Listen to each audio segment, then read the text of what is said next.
Mr. Chawla, my co-anchor, and Jaya Row, one of the foremost speakers, or perhaps the foremost speaker on Vedanta. And she makes the Bhagavad Gita sound even more beautiful than it is, if possible. And she makes it really relatable to our lives, especially now when we're all in the midst of perhaps the greatest crisis we've seen in our generation. Jayaji, welcome.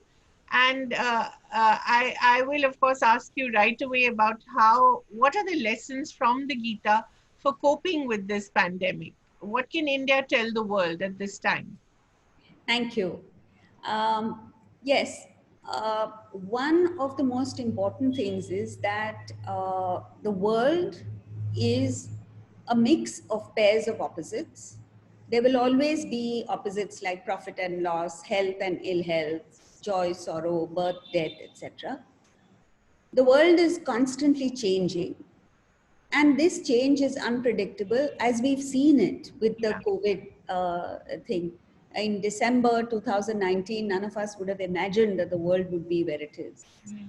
Now, given this, it is unintelligent for the human being to expect a set pattern, which I think we were.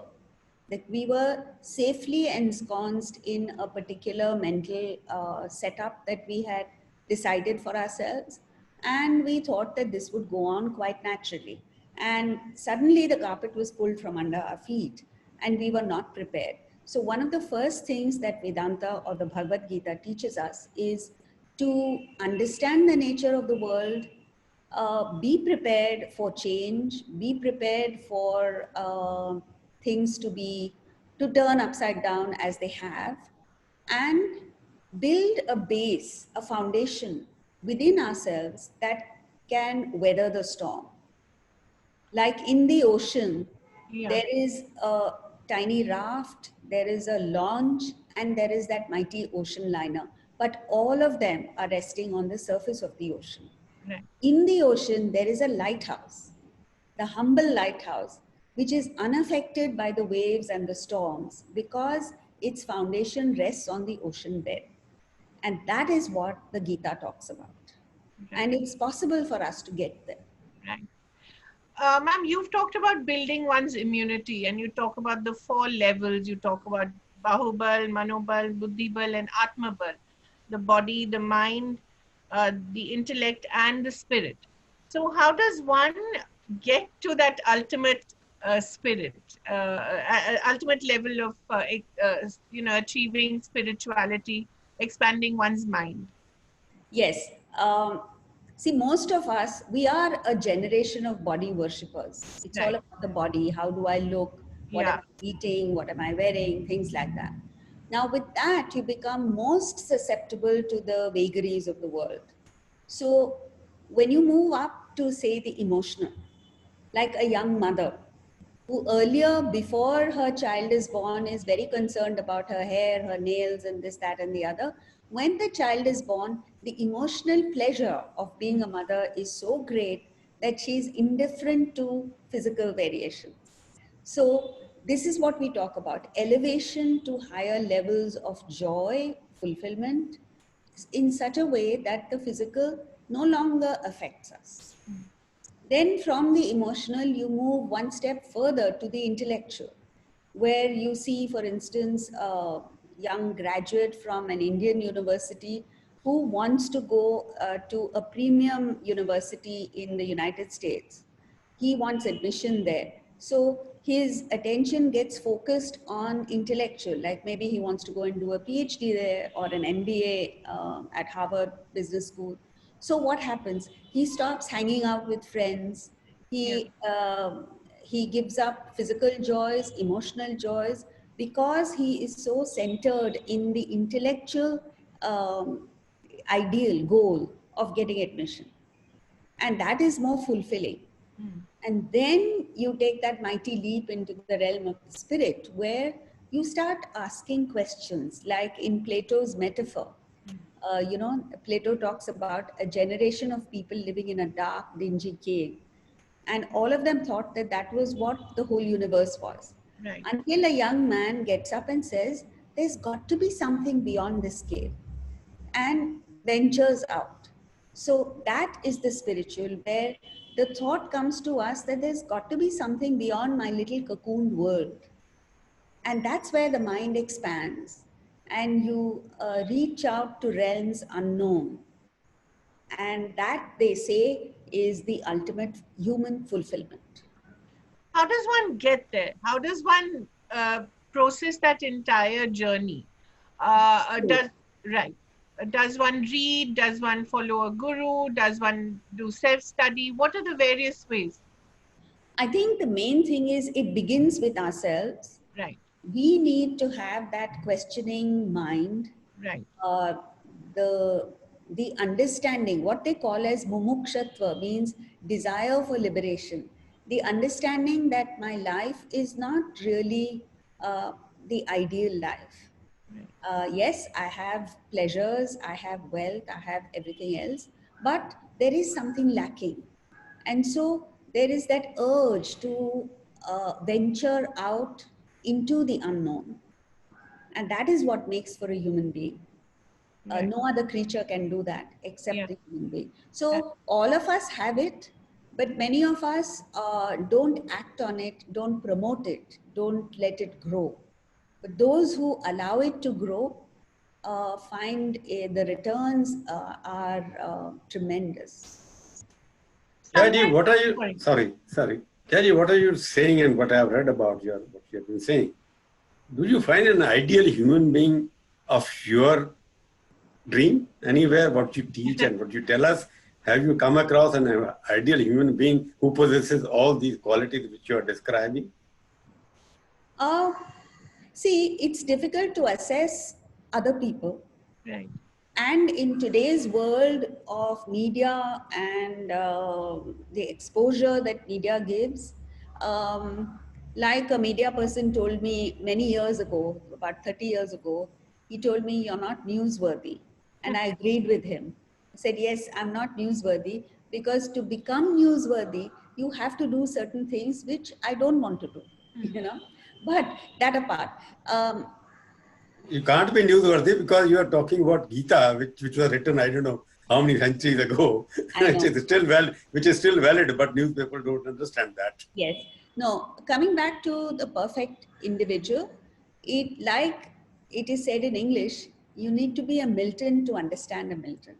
So even if a perfect person were in our midst, it would be difficult for us to find him or her. And even if we do, it is difficult to convince others that here is a perfect person. But yes, with the study of Vedanta and the Bhagavad Gita, we have a very clear picture of what perfection is. And we can strive towards that perfection. I don't know any living person whom I could confidently say has reached the state of perfection. But in the past, yes, definitely. There was a Sri Ramakrishna, the guru of Swami Vivekananda, who was an enlightened person. There was a Ramana Maharshi. There was a Swami Ramatirtha, who I believe were all enlightened souls. And I find deep inspiration and motivation from their lives and their teachings. They were ideal because they are not connected with either politics or industry. No, even if you go back in life, in history, there were this concept of Raja Rishis. right. They were Rajas, administrators, they were very much in the daily routine of life, but they were enlightened people. So you can be and that is the most heartening part of Vedanta, that you can be bang in the middle of the world, in the middle of your involvement with the world, and yet be a perfect individual within. Does one need to does the suffering, pain, does that lead you to this point? Can that be one of the motivators to seeking a higher spirit, a higher cause? Does it always come from pain, or can it come through joy as well? No, it doesn't always come from pain. The best way to get it is through just inner reflection and thinking, which, for instance, Buddha had. Right. He didn't have to go through any pain himself, but he had it in him. And in fact, his father tried his very best to keep Yeah, all signs of pain away from him, exactly. but he couldn't. Right. And so, even without experiencing personal pain, he had that tremendous motivation and drive within him. But yes, what you're saying is true in modern times, particularly. The majority of people turn towards spirituality when they have undergone some tragedy or some bereavement or some loss in life. Right. You also Jay, met a sorry, sorry, Jay, do you think this COVID-19 what happened to the world, it will take people back to some kind of spiritualism, like yogas, everybody confined to home? So you'll go back to what you thought was outdated, modern, and not required for modern day life. Now people have realized that nature is the best healer. hmm, I'm not sure. In many ways, I feel it is a temporary hiatus, and when things get back to normal, they will probably resume their earlier life with a bang, with more enthusiasm. But yes, there are people who have who have used this opportunity to do the things that they never found time for and which they wanted to do. So, for instance, there are many people from business and industry who have now turned towards something like this. And that is heartening. hmm. Does it mean that it means Vedanta or Gita or whatever we call it doesn't have an everlasting or long-lasting utility for a person who's materialistic by nature? No, not true. Um, Vedanta has a long lasting effect on everybody, even materialistic people, to the extent they are receptive and to the extent they use it. But most people, I find, not most, many people, I find are just waiting for things to get back to normal. They are not using this as an opportunity to look within and grow inward, but some are. We talked briefly about perfection and then we skipped that point.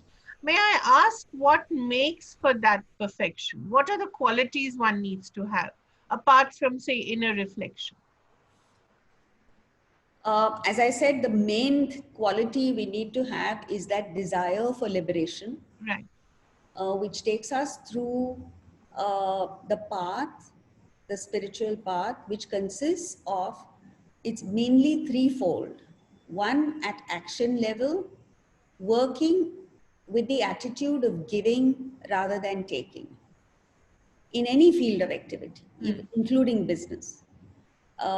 Second, to remove hatred from our hearts, Hmm. this repulsion, competition, viewing people as opponents rather than partners, Right. uh, removing negative emotions from our hearts.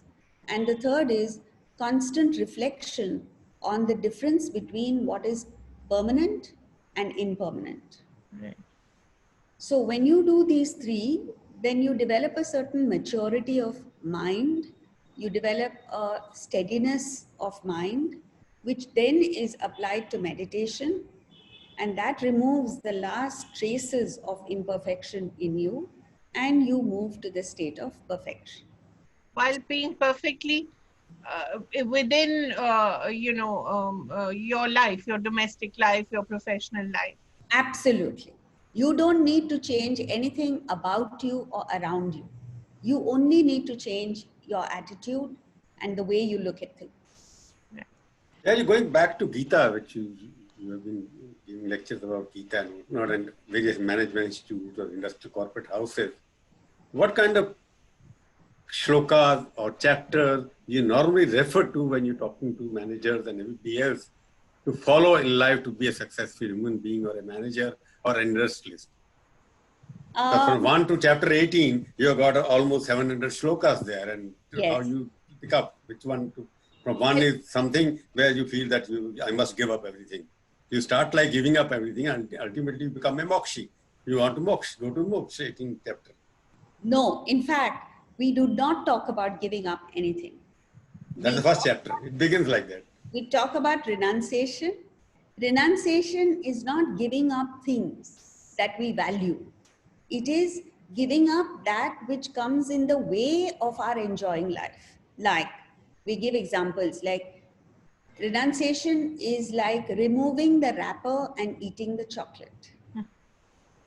It is acting and giving up the obstacles that come in the way of action, which is obsession with action and anxiety for the fruit of action, which is rampant in sport. Like a batsman plays brilliantly till he hits 90.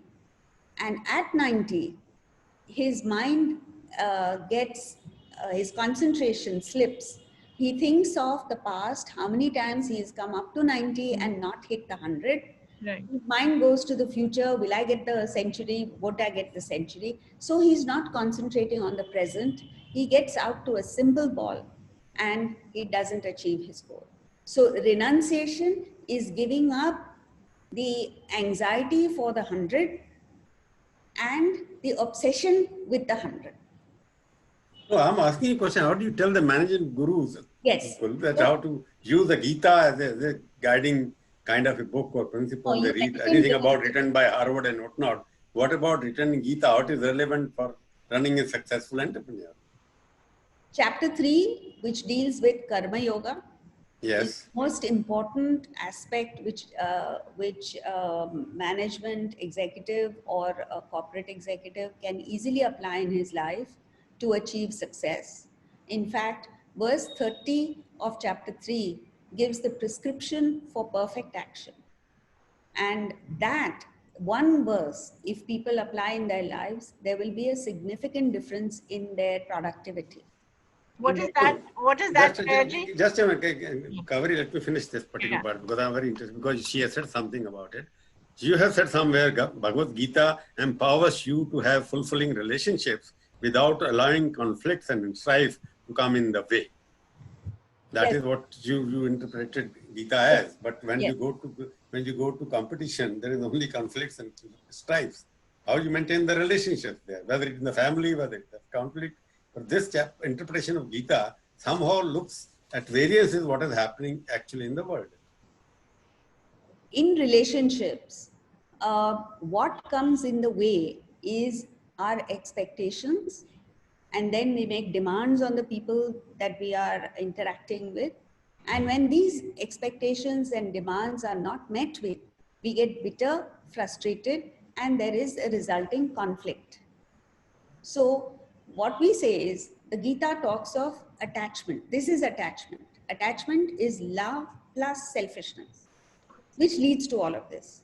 So, what we say is you don't have to give up a relationship, continue the love, just drop the selfishness, drop the expectations, drop the demands, then your love will become unconditional.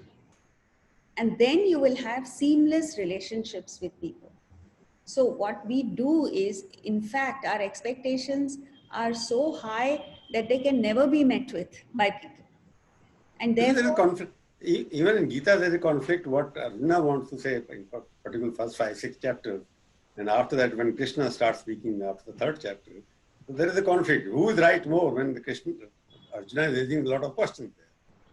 no, the conflict that is portrayed in the backdrop of the Gita has a significance. The positive and negative forces, it is an external depiction of what is happening inside us. So within us, we have positive tendencies which are represented by the Pandavas, they are fewer in number, and the negative tendencies which are larger in number, represented by the Kauravas. So if our positive tendencies surrender to the higher, represented by Krishna, then you win the battle over your own negativities and you emerge a victorious person in the world. That is the meaning behind the battle of the Mahabharata. Jayaji, you mentioned the verse 30 of chapter 3, which Yes. is the prescription for action. Could you tell us what it is and could you explain it to us? Yes. See, the underlying theme of Karma Yoga is to identify a field of your talent, your passion, your most powerful desire. So that is called swadharma. Hmm. One person is born to be a musician, another person is born to be a tennis player, so on and so forth. So we need to identify the field of our talent and Right. invest energies in it. And in that field, fix a higher goal. Don't make mere profit the motive. Hmm. Go beyond profit, then profit comes to you. Hmm.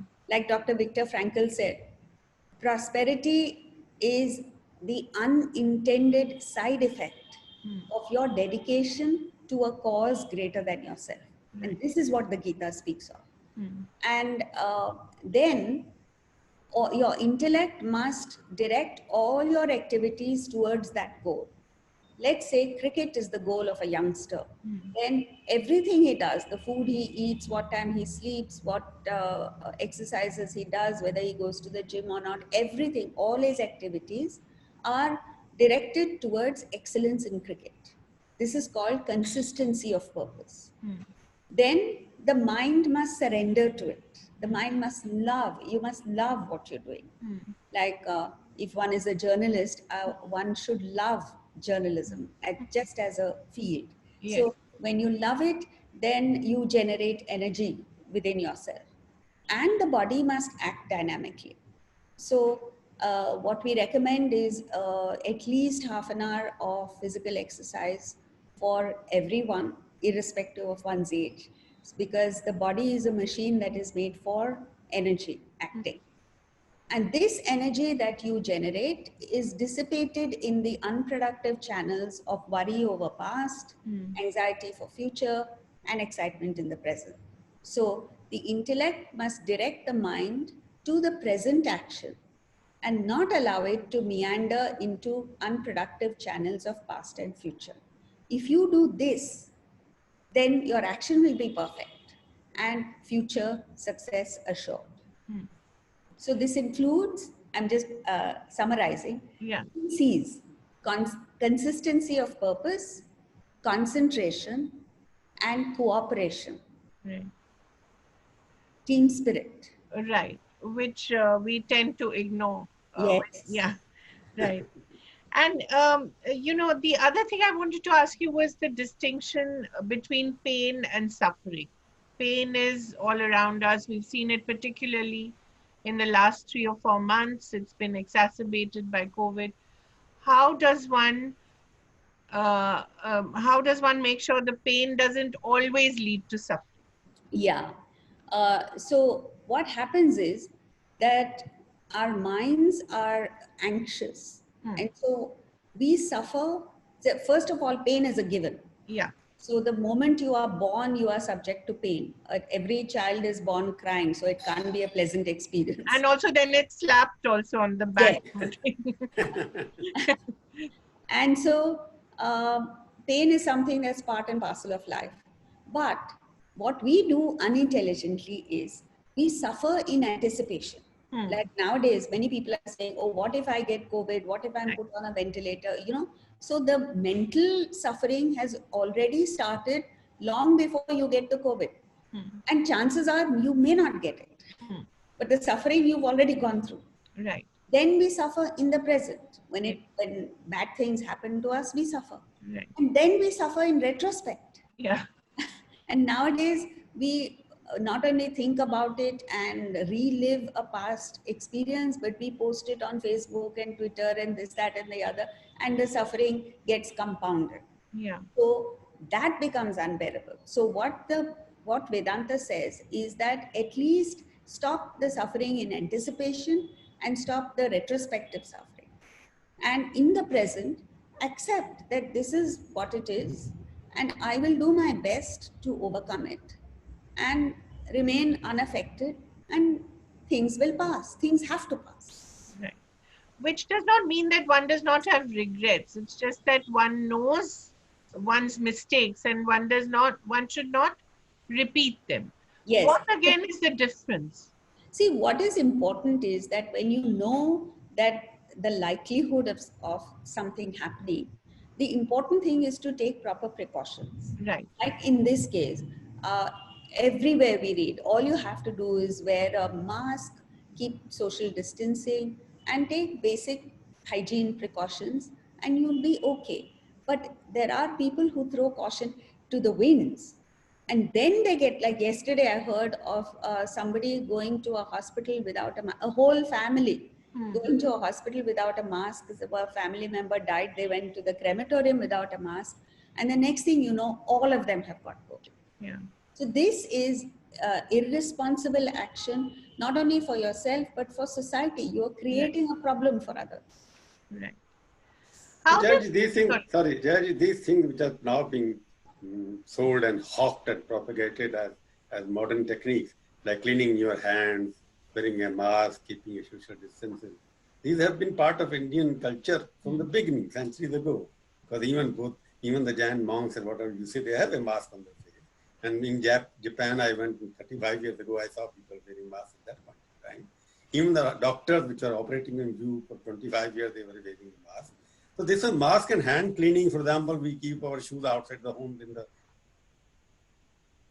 So this what is being sold as modern techniques has been part of the Indian culture or many other cultures all over the world. So why this hype in something which should come naturally? Because we have forgotten, our children have forgotten, our new generation has forgotten, and therefore the internet we are talking about Twitter, you are talking about Facebook. They don't teach about these things. They teach about many other things on various kind of dances, various kinds of food, various kinds of films. They don't teach about how to clean yourself and keep yourself healthier. Yes, hopefully that will change now. I wanted to sort of take off from what Mr. Chawla was saying. And it's very interesting. Even the new philosophies that you come across now, Jayaji, like mindfulness, heartfulness, they're all actually derived in some way or the other from the Gita, isn't it? Absolutely. Yeah. So when you look around and you see, look at all these different kinds of philosophies, which are good, but the base of all these seems to be the Gita, isn't it? Yes, it is.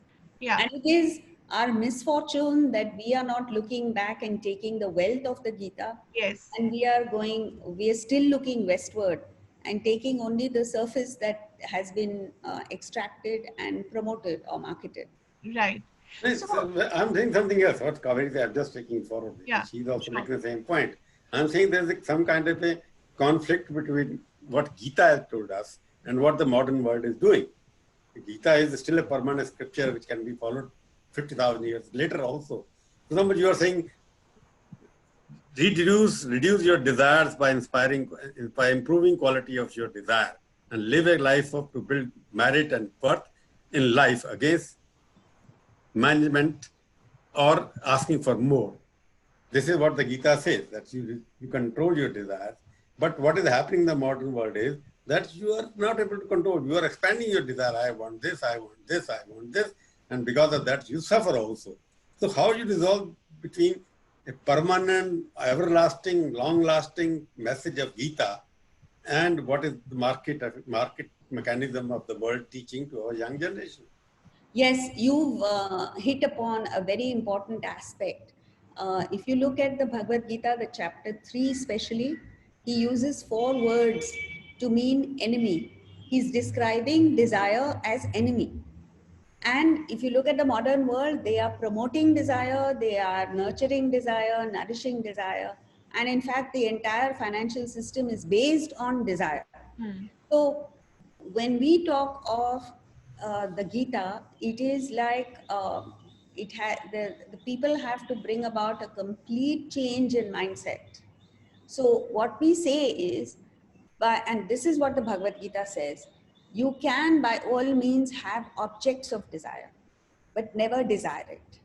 And when you take desire back to its origin and understand that desire comes only from ignorance, all you need is knowledge.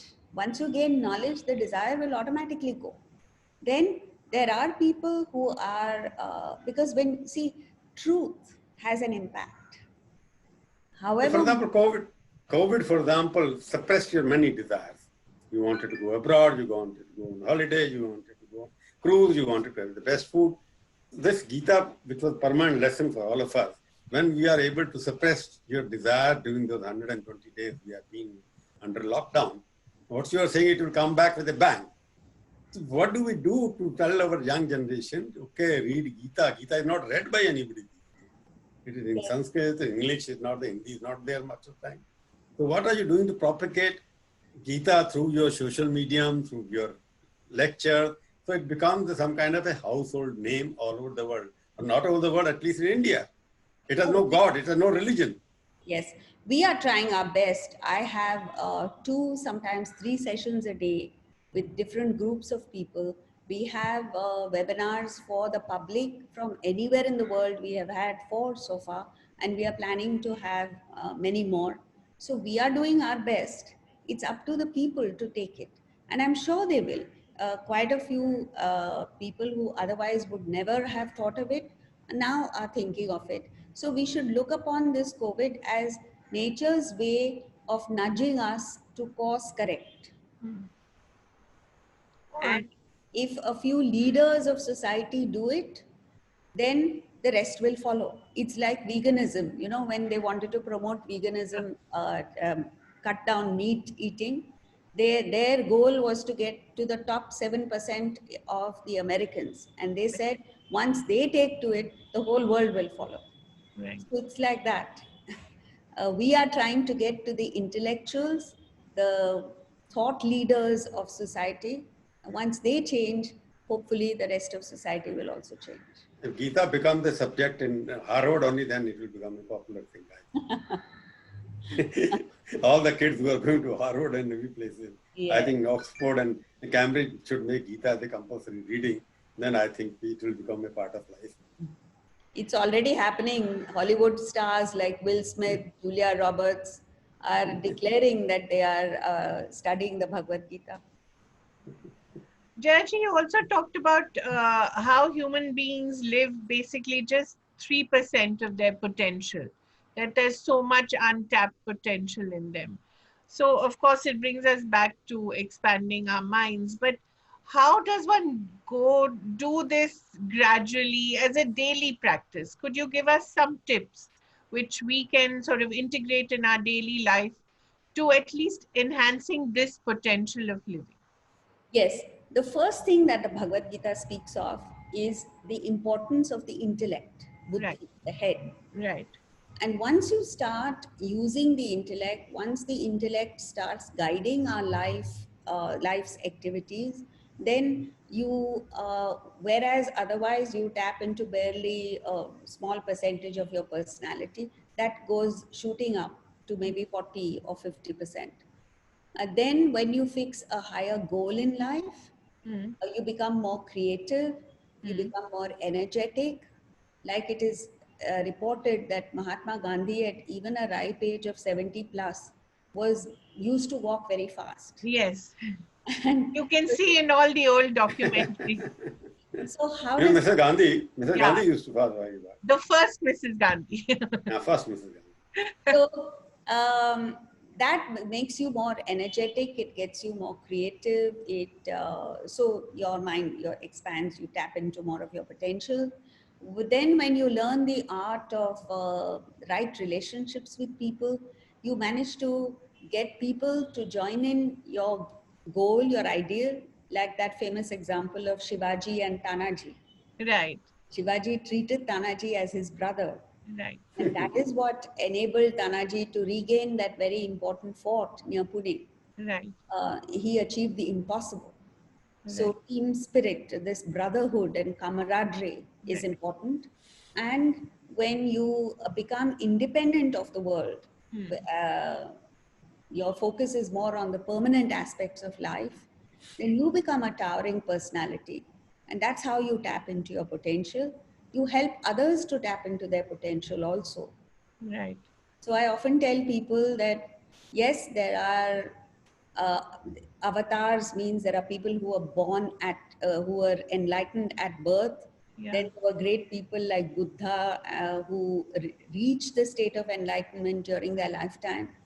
But we should never lose hope, because to cross a river, you don't necessarily need an expensive powered yacht. You Yeah. can put together a few pieces of wood and that becomes a raft that carries you across. So Hmm. every one of us has this choice to Mm. choose the higher over the lower Mm. every moment of our lives. And Right. if we do that, we also become role models in our own way, in our own sphere of influence. And we must accept that responsibility and accept accountability for it and go ahead and do it. Jaji, how would you describe India as a society currently? Do you see it as a society which is increasingly comfortable with itself? Is it in chaos? Is it aspirational? Is it looking for inspiration? How would you describe it? It is aspirational for sure. Hmm. Um, but yes, it is also chaotic. Hmm. India is like Bhelpuri, it's a mix of opposites. Hmm.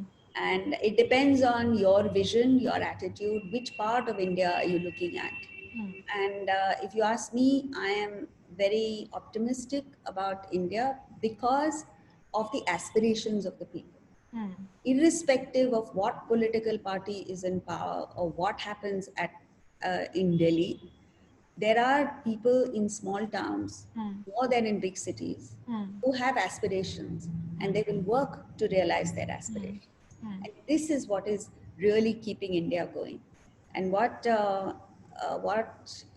is heartening is a statement made, I think, quite a few years by an RBI governor that it is the invisibles that bolster the rupee, the foreign Right. exchange value.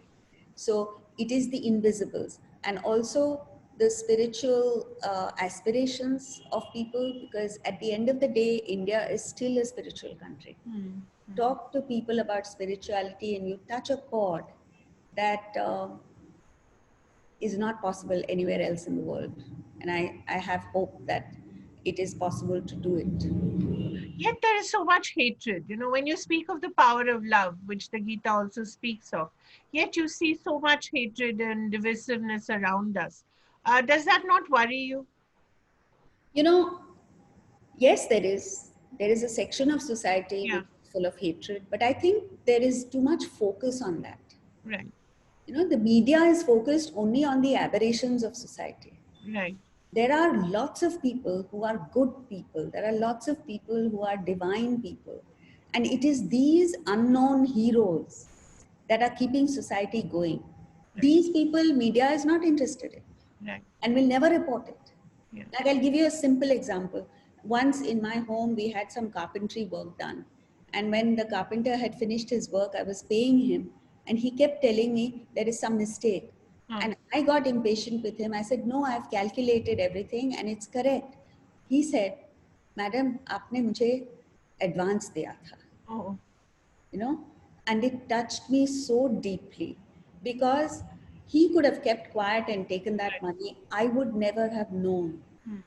So because he pointed it out, I said it was meant to be yours, Hmm. so take it. These are the people, Hmm. honest to goodness, God fearing, good people. Yeah, the problem is that media is being blamed for everything No, bad in the. I'm No, not no, blaming no, India. you are right. I'm not blaming you at all. That we are blaming for what, because this is what people want to read. What is the negativity about all things? Positivity is never read. There are very few people like you who are doing some positive work. But the question lies here, if you go by the Gita itself, sometimes you find contradiction there itself. And at the one time you're talking about, okay, you have to give up everything, and at the end of it, you are telling him to kill your own people, karm karo apna. It is very difficult to understand. Society is also like that. There are people who are doing their karma, but there are people who are doing karmas to take revenge from somebody else, to regain what they've lost. So it is part of the Gita itself. So where do you balance the society? COVID, for example, I thought first time in my lifetime I've seen something which has almost equalized everybody, rich and poor, together. So this should have been a lesson for everybody to rethink how they are recovered. Now they're still interested in selling various varieties of masks, various varieties of ventilators, various varieties of sanitizers, everything you get advertising. My sanitizer is better than yours, how it is designed. So every opportunity of sadness or depression or disease is being converted into an opportunity of making money. This is not what the Gita says. Yes, but see, this is true in any society, that the really good people are smaller in number, but they are more powerful. So, as long as you have that critical mass of leaders who are thinkers, who are visionaries, you're safe. Then at least there is some kind of leadership. So I think we should aim for that. Aim to have leaders in society in every walk of life who are established in higher values, and then the rest will take care of itself. But the good and the bad has always been in the world. Even during Krishna's time, the horrible things happened, Hmm. you know. So as long as we are optimistic and positive, and each one of us does our bit to promote what is good in society, I'm sure we'll be okay. Can we talk about how you feel India has dealt with this crisis? When you look at how we dealt with the lockdown and with the pandemic, I'm not talking about the numbers, but as a society, how do you think we've dealt with it?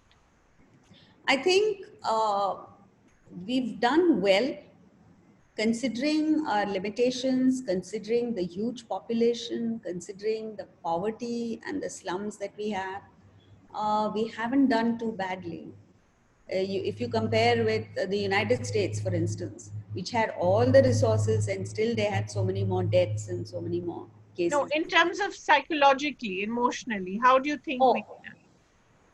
Oh, um, I don't think we've done badly. Right. So there Uh, must be some innate spiritual immunity that we must be coming with that yes, has we do. helped us cope with this crisis. Absolutely. We have this. Right. Particularly among the poor, we have it. Yeah. It's a sense of, but is it a sense of negative fatalism, or is it something more positive? I think it's positive, where people understand that yes, challenges will come your way, Mhm. and all you have to do is face up to it with courage, and it will pass. What for you is the greatest lesson of the Gita that we need to imbibe currently? The one lesson. If there's just one Yeah. thing that we need to learn from it. You know, when, as I think Mr. Chawla mentioned, there are so many things after the lockdown, that Yes. things that were taken for granted were not available to us. And yet, life has moved on. Hmm. For instance, no one has been able to visit a salon, no one has been able to eat out. There were so many things denied to us. And yet life moved on. So the lesson is that we really don't need all of these. Yes. And if we, like for instance, home cooked food has been so good for us that many people have lost weight, many people have become more healthy. Healthier, Yes. Healthy. So the healthier, thought healthier. arises that why do you pay through your nose to eat in a five-star hotel to ruin your health? Right. So Gita's lesson one, the reduce your desires. I think that is much more valid now. And it has helped us to turn inward and look Yeah. at other opportunities to be happy. Right. And I think that is the greatest lesson. Right. But happiness itself, how would the Gita define it? How would you define happiness? Oh, I'm so glad you asked this question. This is my favorite topic. The Gita gives a formula for happiness that is Oh, outstanding. And oh, it says happiness equals number of desires fulfilled divided by number of desires harbored. okay. So, if you follow this, then you will realize that the numerator really doesn't matter. How Right. many desires you fulfill is immaterial. Right. What matters is the denominator. Right. If you systematically bring down the denominator, your happiness increases. And if you bring that down to zero, you hit infinity. Wonderful. Don't I think harbor that's desires. Don't harbor desires. Okay, thank you. Mr. Chawla, any last question? No, thank you. I think that's a wonderful note on which to end this Yeah. conversation. Yes. Thank you so much for your Thank time you. and Thank you so much. all the lessons, and we hope to have you again soon. Thank you so much. Will be Thank you. a pleasure. Namaskar. Namaskar. Namaskar. Namaskar.